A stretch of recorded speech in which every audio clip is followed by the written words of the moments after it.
किसानों को उचित मूल्य पर मानक गुणवत्ता का खाद बीज उपलब्ध कराने के उद्देश्य से कृषि विभाग ने मंगलवार को मधवापुर प्रखंड क्षेत्र में सघन जांच अभियान चलाया।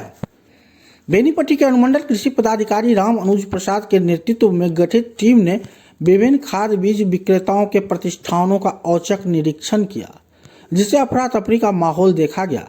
जांच टीम मधवापुर क्षेत्र के किसान घर, मां अम्बे ट्रेडर्स, गणपति ट्रेडर्स सहित सहारघाट इलाके के कई दुकानों तक पहुंची।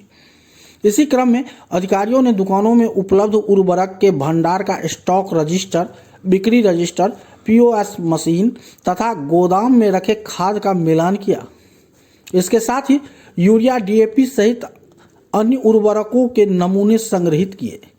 टीम ने मौजूद किसानों से बातचीत कर कीमत की जानकारी ली। मौके पर प्रखंड कृषि पदाधिकारी रतीश चंद्र झा, कृषि समन्वयक मुकेश मिश्र, रणधीर कुमार, रोहित कुमार तथा किसान सलाहकार अशोक लाल सहित अन्य कर्मी मौजूद रहे। अनुमंडल कृषि पदाधिकारी राम अनुज प्रसाद ने स्पष्ट किया कि किसानों के हितों से किसी भी प्रकार का समझौता नहीं किया जाएगा।